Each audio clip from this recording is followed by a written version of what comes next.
The sun hung low over the jagged cliffs that framed the outskirts of Red Hollow, painting the desert in burning shades of orange and gold.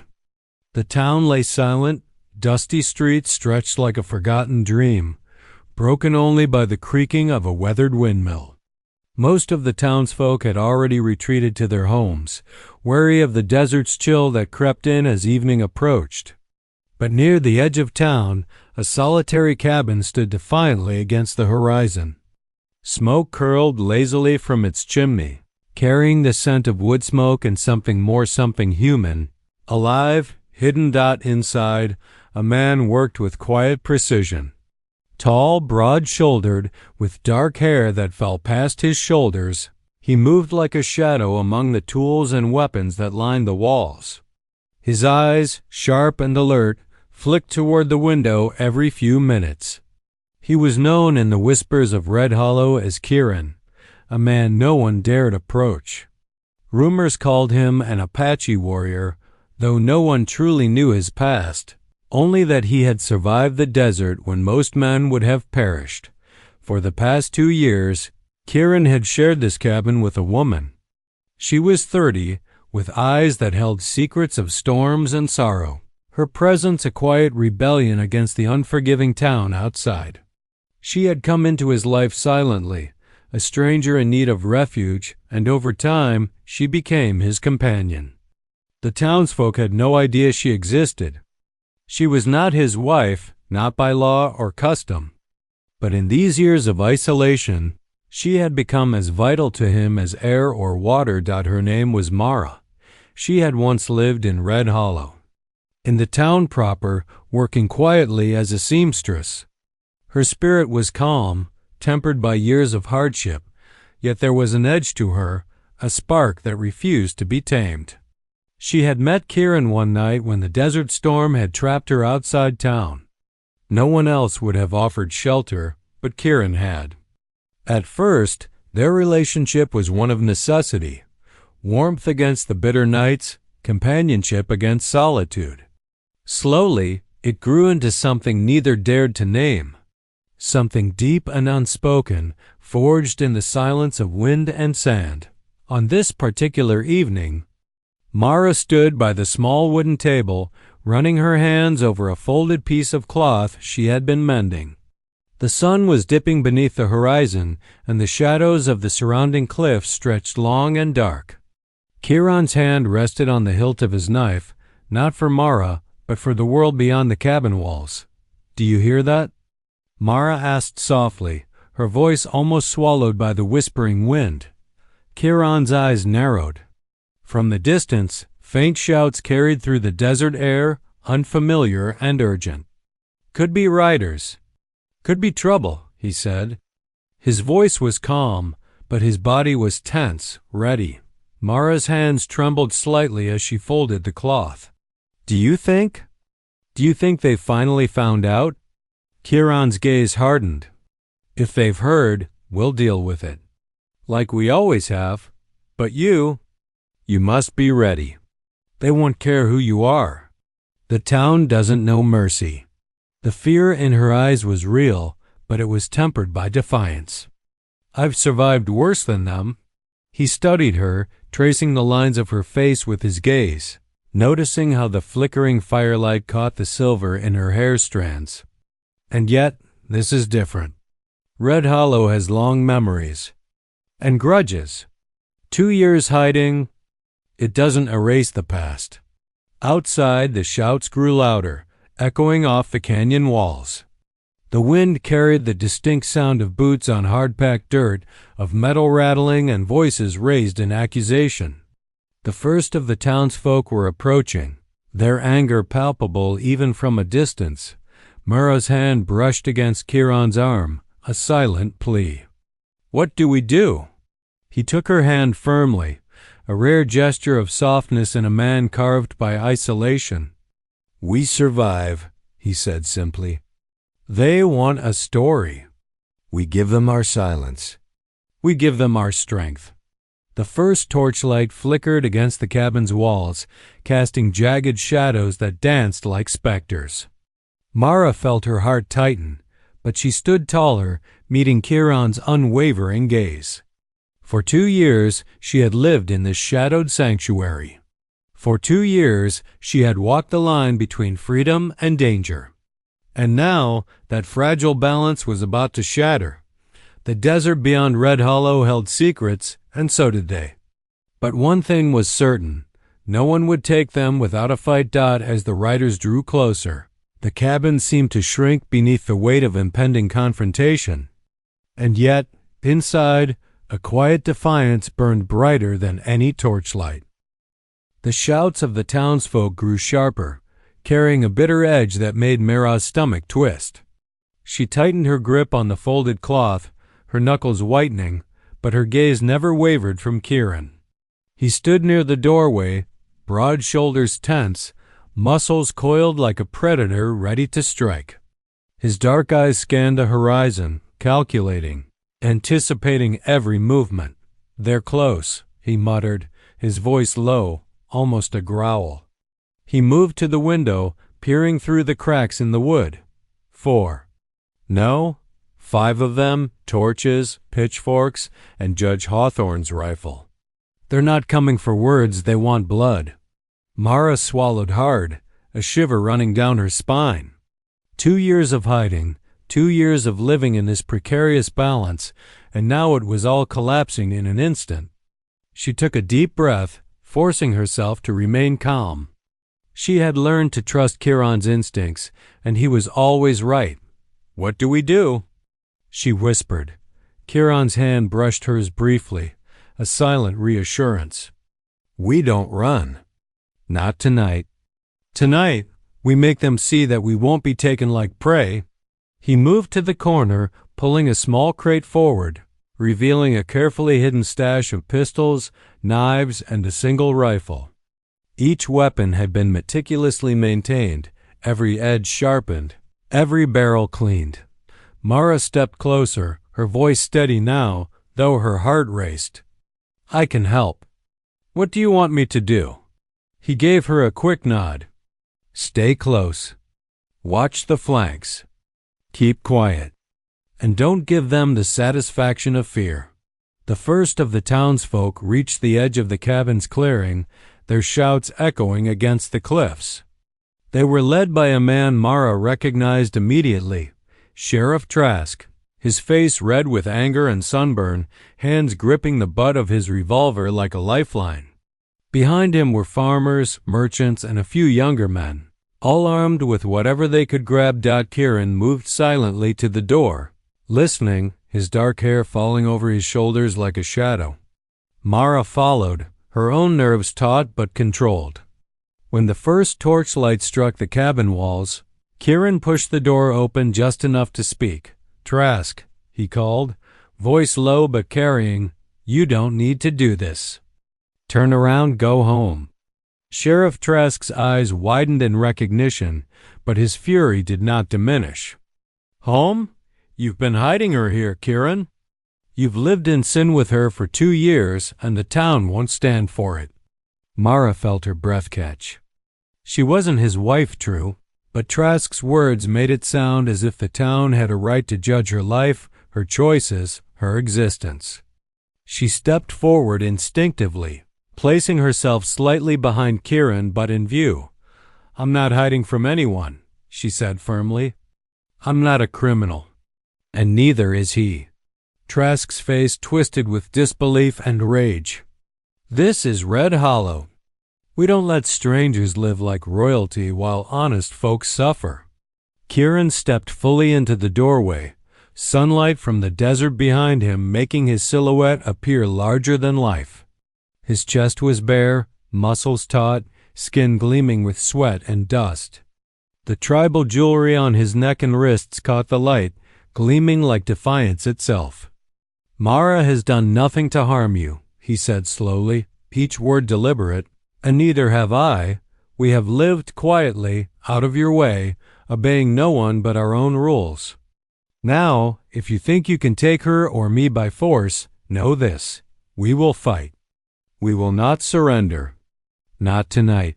A tense silence fell over the clearing. The wind whispered through the canyon, carrying the scent of dust and danger. Mara could feel the weight of every gaze on them, every breath of the townfolk, every heartbeat in her chest. Then came the first stone, tossed from the crowd, striking the cabin wall with a sharp crack. The mob shouted louder, emboldened. But Mara did not flinch. She glanced at Kieran, and their eyes met, a silent conversation passing between them.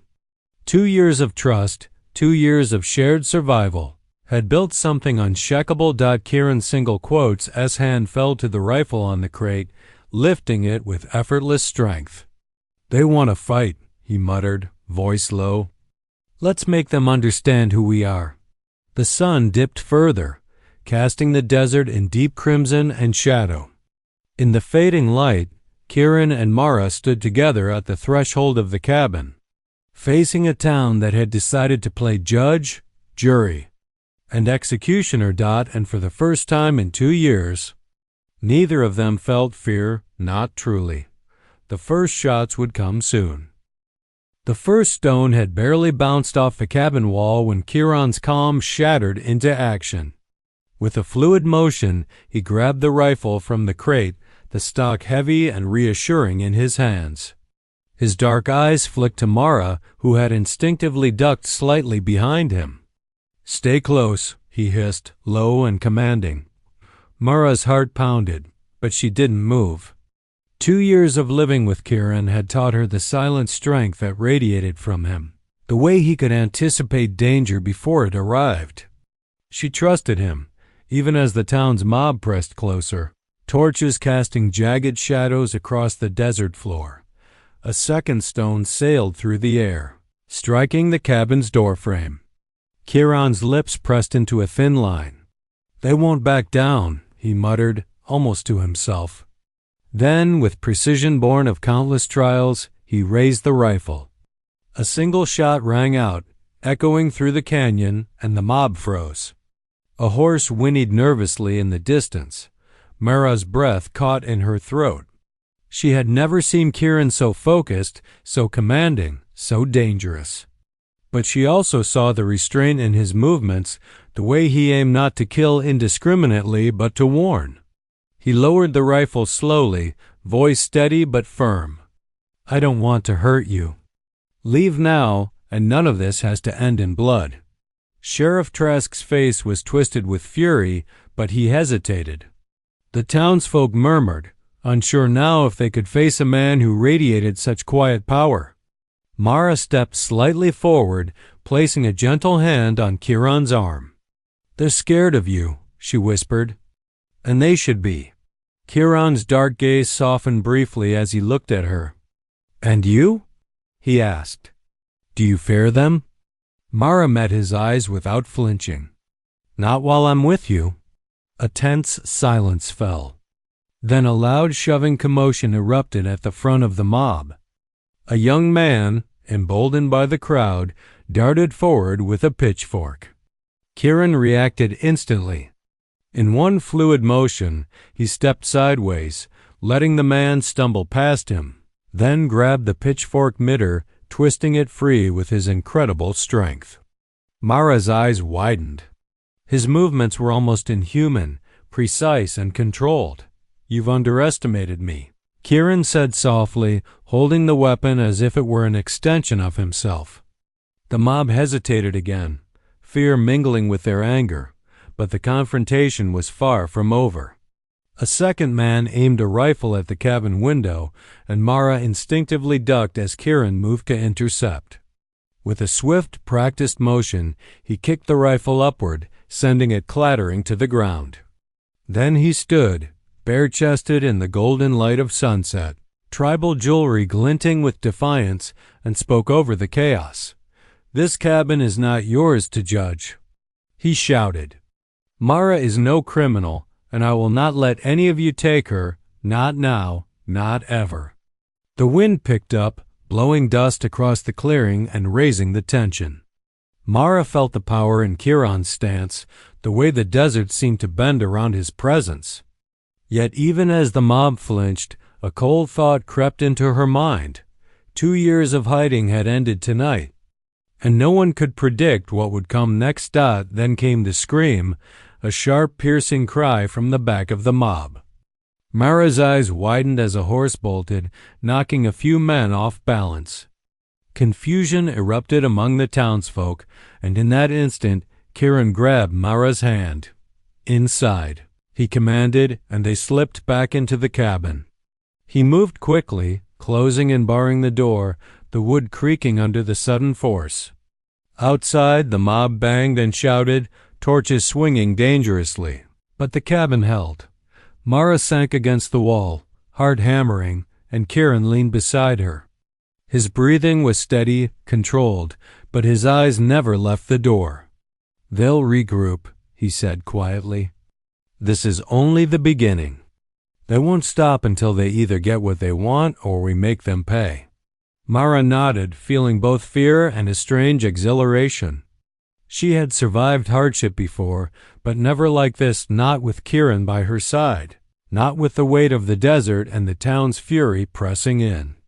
2 years of secrecy, of quiet companionship, had led to this moment, a test of strength, trust, and unspoken love. The shadows lengthened inside the cabin, and the wind moaned like a living thing outside. Mara wrapped her arms around herself and looked at Kieran. "We face them together," she said. He nodded, a faint, grim smile crossing his lips. "Together," he agreed. Outside, the mob began regrouping. Unaware that they were no longer dealing with two people hiding in the dust, they were facing a force they had underestimated. And in the quiet of the cabin, Mara and Kieran prepared for the fight that would define not just their survival, but the destiny of Red Hollow itself. The night had fallen fully over Red Hollow, and the desert around the cabin was cloaked in darkness, save for the flickering torches and the faint glimmer of stars above. Inside, Kieran moved silently, checking the barricades they had hastily erected against the advancing mob. Mara followed, her heartbeat a drumbeat of fear and determination. "They'll try to break in soon," Kieran muttered, adjusting a heavy beam against the door. His muscular frame, glistening with sweat and dust, moved with precision honed by years of survival in the harsh desert. The tribal jewelry on his wrists and neck caught the firelight, glinting like warnings to any who dared cross him. Mara knelt beside a crate of weapons, her hands shaking slightly as she loaded a pistol. "Do you think we can hold them?" she asked, her voice steady despite the tension. Kieran paused, his dark eyes meeting hers. "We have to. We've survived worse than this together. And if they think they can take us, they don't know what we're capable of." Outside, the mob had regrouped. Shouts and angry cries filled the night, punctuated by the occasional crash of torches against rocks and the ground. Mara could hear the faint rattle of guns being cocked, the tense clinking of metal as men prepared for what they believed would be a decisive assault.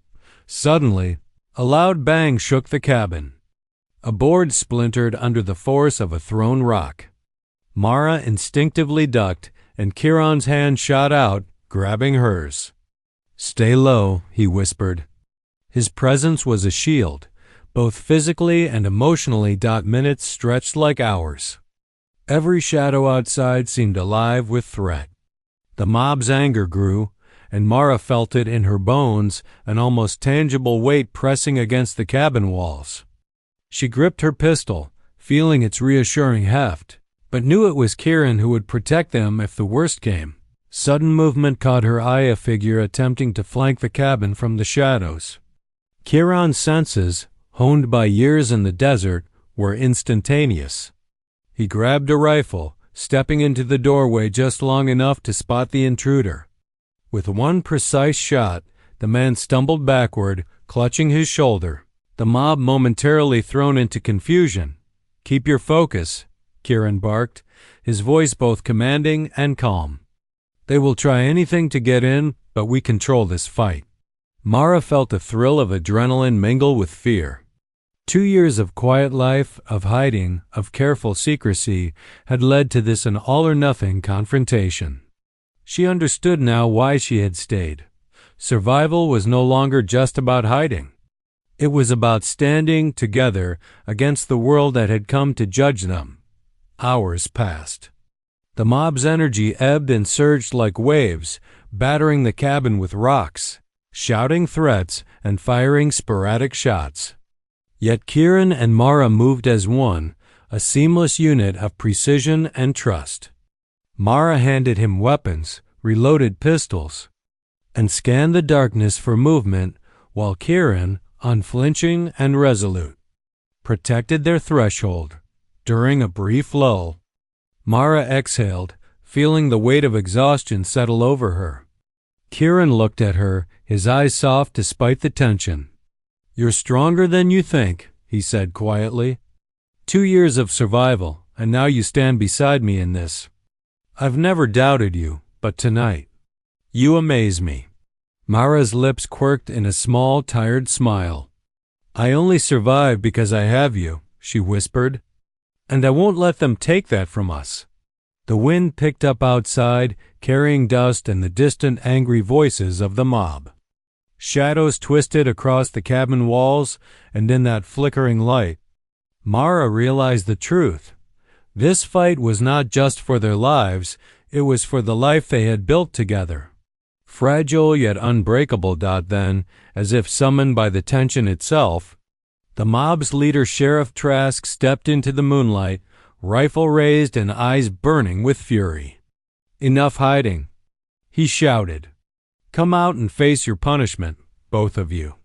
Kieran moved to the doorway, body taut and ready. Mara's hand brushed his arm instinctively. "Together," she said. "Together," he echoed. And in that silent vow, they prepared for the next wave, knowing the night would not end until one side broke or died trying. The night air was thick with dust and tension, carrying the distant shouts of the mob into the cabin like an oppressive drumbeat. Mara clutched her pistol tightly, knuckles white, while Kieran's bare chest gleamed under the firelight.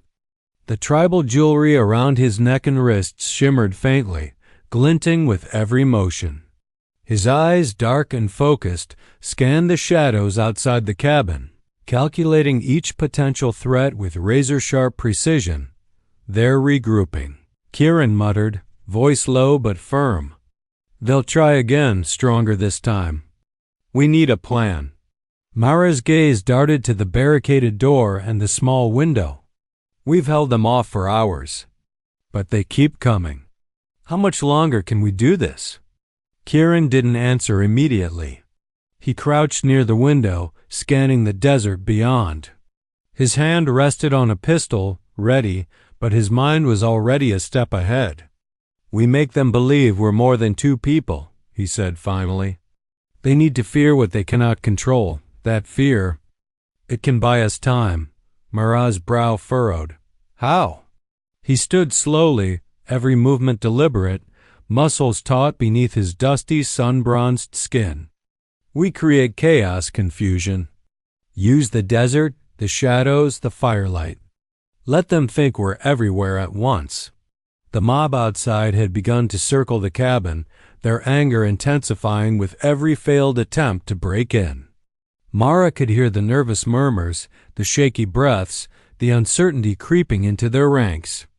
One of them, braver or perhaps more foolish than the rest, approached the cabin wall with a torch.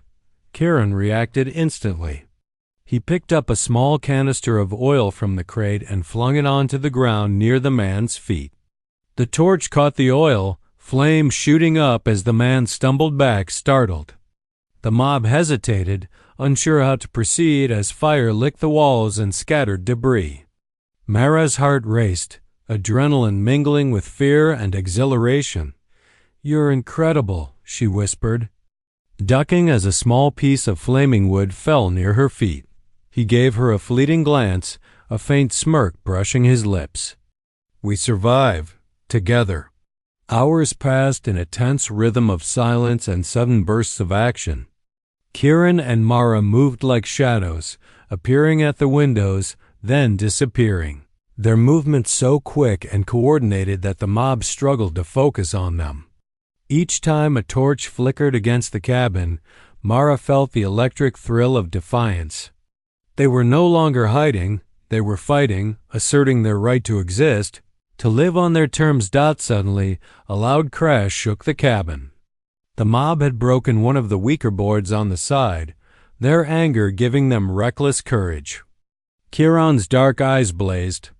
He moved swiftly, grabbing Mara's hand and pulling her to the rear of the cabin, where a hidden trapdoor led to a narrow crawl space beneath the floor. "Quick." "This way," he urged, and Mara followed without hesitation. Her pulse pounded in her ears as they descended into the shadowy tunnel. Dust and faint moonlight filtered through cracks above, casting long streaks of silver across their faces. From below, they could hear the mob's confusion as they discovered the empty cabin.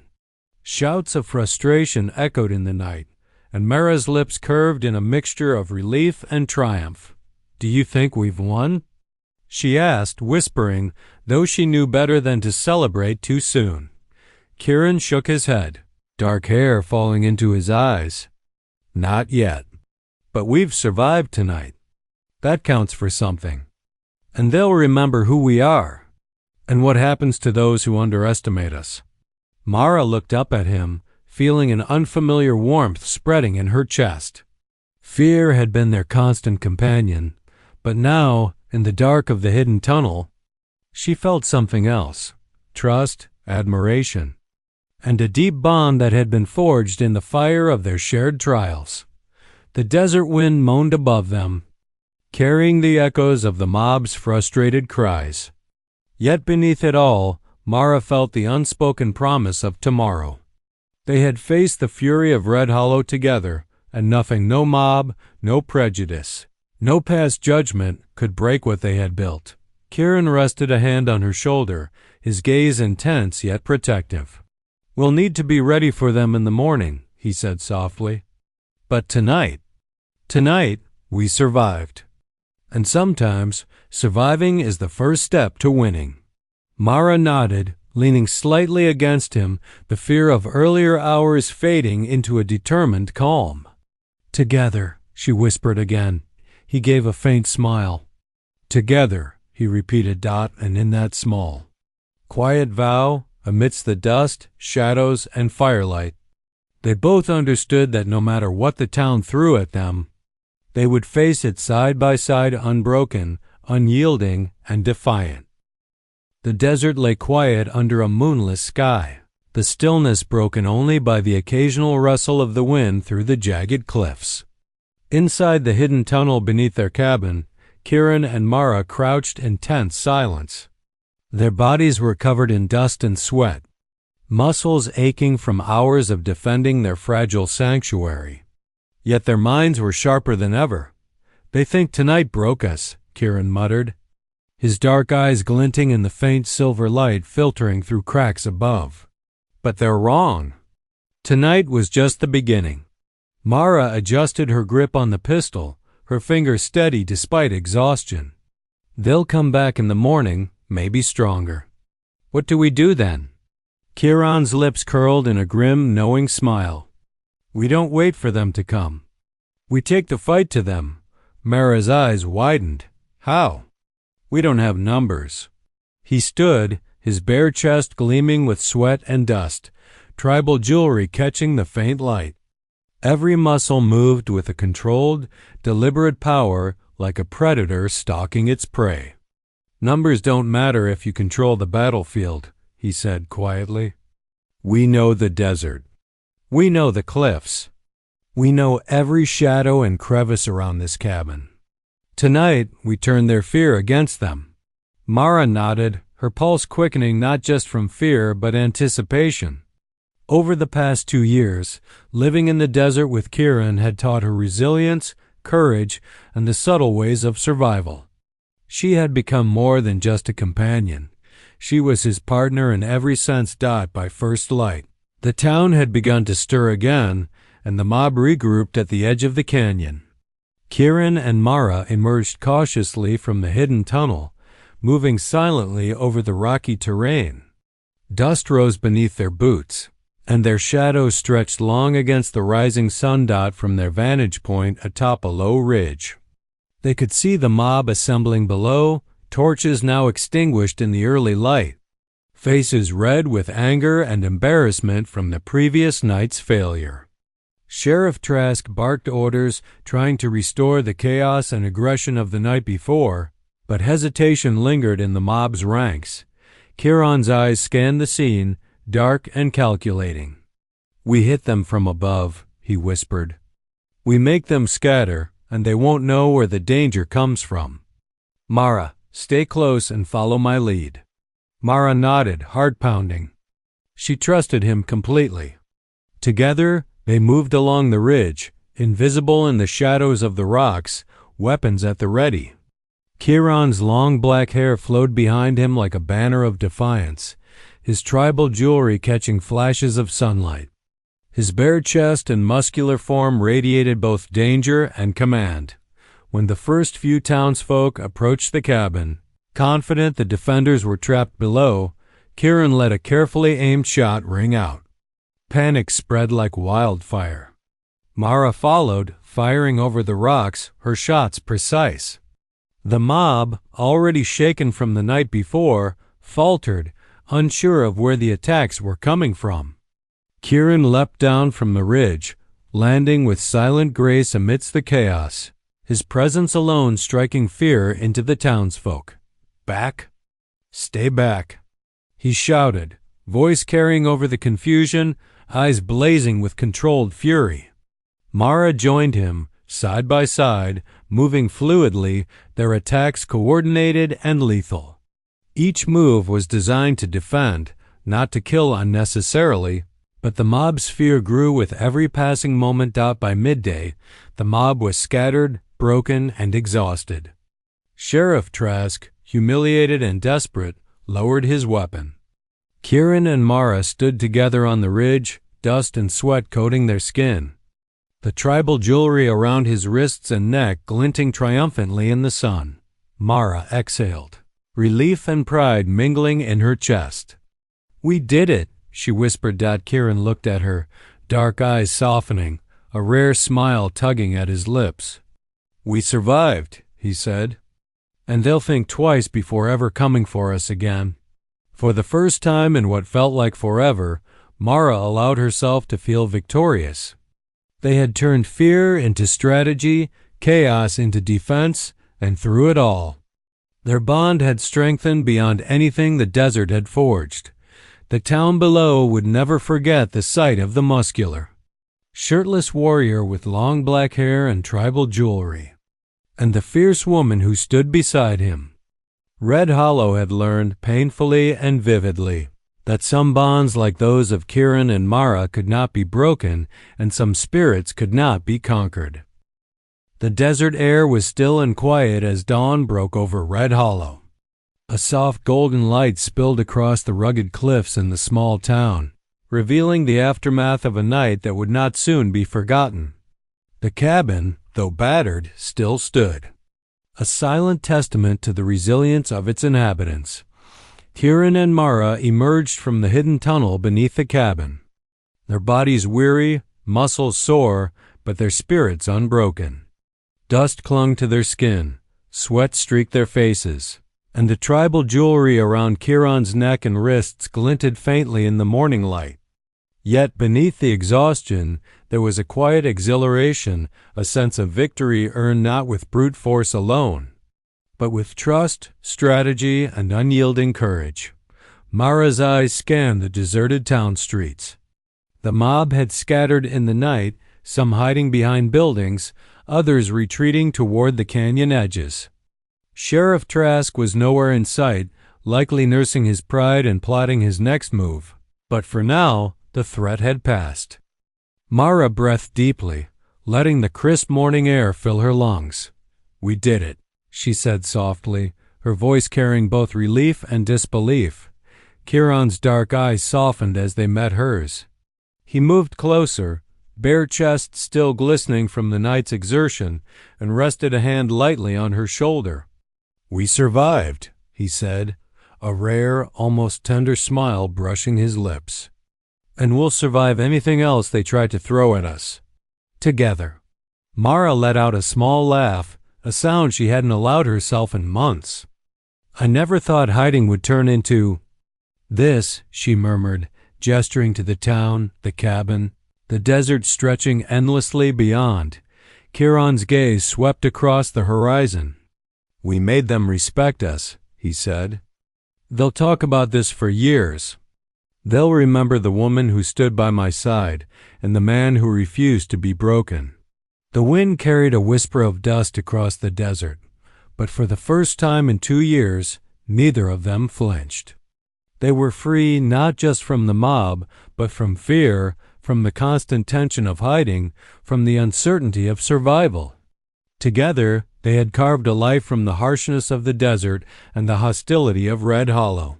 Mara glanced at Kieran, feeling the weight of everything they had endured. Do you think they'll leave us alone now? Kieran's lips curved into a confident smirk. They'll think twice. Red Hollow has learned that some things cannot be controlled, some bonds cannot be broken, and some spirits, like ours, will not yield. For a moment, the world felt still. The rising sun painted the desert gold, shadows retreating, revealing the stark beauty of the land. Mara felt a strange, profound sense of peace. The town could rage, the people could whisper, but they had proven their strength, their unity, and their right to exist on their own terms. Kieran extended his hand to Mara, his eyes dark and intent. She took it without hesitation, feeling the rough strength of his grip, the reassurance it carried. No more hiding, he said quietly. Mara nodded, squeezing his hand. No more running. No more fear. Just U.S. They walked toward the cabin together, side by side, each step measured, deliberate, a silent declaration of triumph and survival. The desert wind tugged at Kieran's long black hair, his bare chest shining with the morning light, tribal jewelry glinting like a badge of honor. Mara's eyes were bright, her spirit unbroken, her heart full of trust and unshakable determination. Behind them, Red Hollow began to stir people peeking from behind buildings, whispering stories of the two who had defied them, survived against all odds, and vanished with the desert shadows. But Kieran and Mara did not look back. They did not need to. Their future lay ahead, uncharted, but theirs. A life of freedom forged through courage, strategy, and love. And as the first real rays of sunlight stretched across the canyon and bathed the cabin in warm gold, Kieran and Mara stood together on the porch, side by side, facing the horizon. For the first time in years, the world felt vast, open, and welcoming. Their fight was over not through defeat, but through defiance, unity, and the strength of two hearts unwilling to yield. The desert whispered around them, alive with possibility.